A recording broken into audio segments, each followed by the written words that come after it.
All right, welcome. I wanted to show a quick demonstration on how to do a mail merge. And a mail merge, as you might know, needs to start off with a letter, with a message. And by the way, it could be a letter or an email. But generally, just for this video, we'll show how to do a letter. Now, I have three letters in front of us. I have this one here. Maybe if I can go full screen here. This is just a generic business letter. Business letters usually have a letterhead at the top, date, the recipient that the letter's to, salutation, body, a closing, and a signature line. So you could write, for this mail merge activity, you could write a brand new letter just from scratch, and make it your own and send it out to a group of people. And I'll show you what I mean by a group of people in a minute. Another letter I might suggest use is what about the context of if you owned a used car lot. So here's a business letter with a used car lot letterhead. It has a date, has customer information, a recipient information here. It's got a business letter here, maybe a message, and then actually at the bottom they have a coupon. To promote the business. And here's another letter. This is even a third letter I'll give as an example. You could write a letter to, not just for business, but a thank you letter to people that attended, say, your baby shower. So it says thank you at the top. It's going to have your name and your name and address, the date, the recipient, and then the body of the message, the thank you letter. Now, with that letter, we're going to say, okay, what do we do with that letter? We're going to send it to a bunch of people that maybe attended, either a list of people that we want to send. Let's say that thank you letter for the baby shower gifts. Well, look at this. We got first name, last name, address, city, province, postal code. This set of data has a column G here that says what kind of car do you have, and column H is what baby shower gift did you give. So this may confuse you for a minute. You don't need to use these columns, but they're there if you wanted to make mention of that customer's car or what baby shower gift your friends gave you. So what I'm going to do, without further ado, this is the Excel spreadsheet. I just want you to know, I'm going to say no here. I want you to know the Excel spreadsheets here. Now, I think what we're going to do is we're going to do the baby shower gift. So here it is, baby shower gift. So I've written a document here. I'll say my name and address. I'll say Dwayne and Ivana Smurfy. And then we'll put 477 Toronto Street, Windsor, Ontario. Maybe we'll put a postal code here. Date, we can do like insert date and time. And the recipient name and address. This is kind of neat. We'll show you how we add this. And we got dear first name.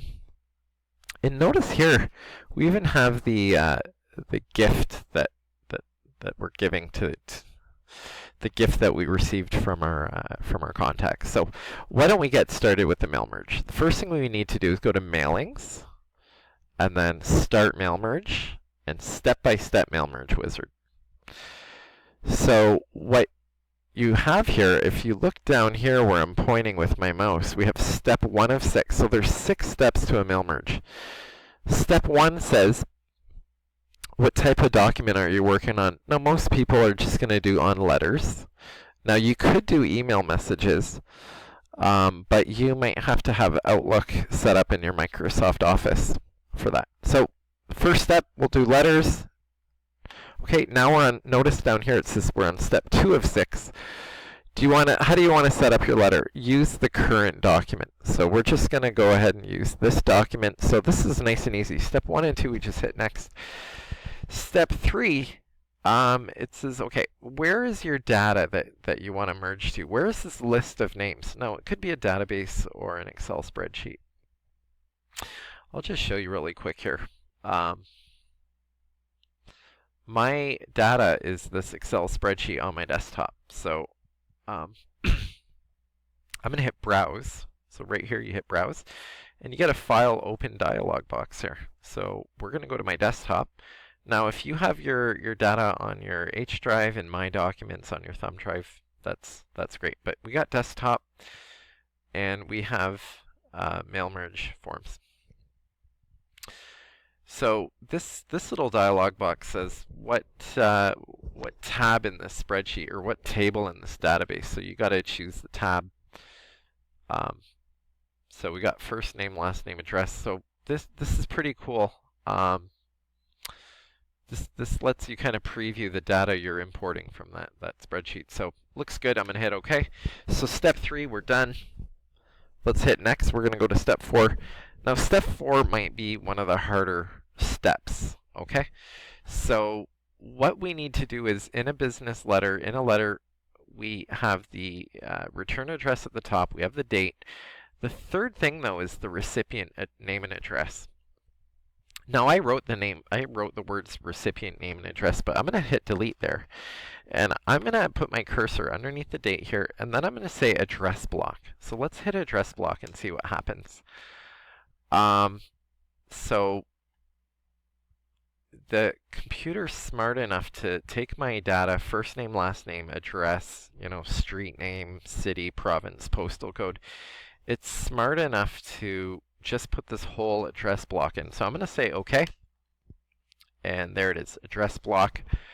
Now here it says dear F name. Now I had just put that in. That's a generic placeholder for dear first name. I'm actually going to change my mind here. I'm going to say dear first name, last name. So what I need to do here is hit more items. And more items is going to give me the option to add a field from, now first name, last name, address. You might say, where are these fields coming from? They are from the Excel spreadsheet that we just imported in step 3. So I'm going to say first name, insert, and last name, insert. So notice now in the salutation of my letter, I got dear first name. Now I'm going to hit space, last name, and then comma. Now, one last thing I want to put in this mail merge is gift. Now, it says, thank you so much for the gift of gift that you gave at our baby shower. So, again, what I'm going to do is delete this. That generic field, that placeholder I had there. And I'm going to say more items. And I'm going to add what was your baby shower gift. So that's the name of one of my column headers in my Excel spreadsheet. So I'm gonna click that and say insert and close, and that's it. So that step, this step 4, notice down here we're in step 4. This idea of adding more items and adding these generic mail merge fields is probably the hardest part of the whole mail merge process. So we did it though. We hit more items, we hit address block to add address block here. So let's hit next. We're in step 5 of 6. This is pretty neat. Now, all you gotta do here is pretty neat. You just toggle through some of your records and just take note of the first name, last name. Make sure, a common mistake is you forget to put a space between fields that you've added. But this looks pretty good. I'm just toggling, hitting these double chevron arrows. I'm toggling through, and it looks pretty good. So step 5, I'm just previewing. If I made a mistake, I could go back to step 4 or step 3 and modify something. In fact, I might go back to step 4 and put in like a horizontal rule there. Okay, so I didn't have to do that, but I'm just showing you for the sake of example. I could modify something and go back to step 5 and preview what it's going to look like. And finally, step 6, I'm going to say, so down here I'm going to say step 5 of 6. Let's go to step 6 of 6. This is just complete the process. So what I recommend you do is you hit edit individual letters and say all, and you can hit OK. And this is very subtle, but we've actually made a new document. A new document was just generated, and now I'm zooming out so you can see several pages at once. We have a a document here with, say we had 30 rows or 30 contacts in our database, in our spreadsheet. You've just made 30 customized letters. So that's pretty cool. I've zoomed out. That's why you can see so many at a time. What I recommend at this point when you have these 30 letters is save it. So File, Save As. We're going to call this Mail Merge Final Product. Okay, and then maybe dash your name. Save it to your desktop. And hit Save. So, class, I hope you enjoyed this tutorial, and I would like you to try Mail Merge yourself. Okay, thank you.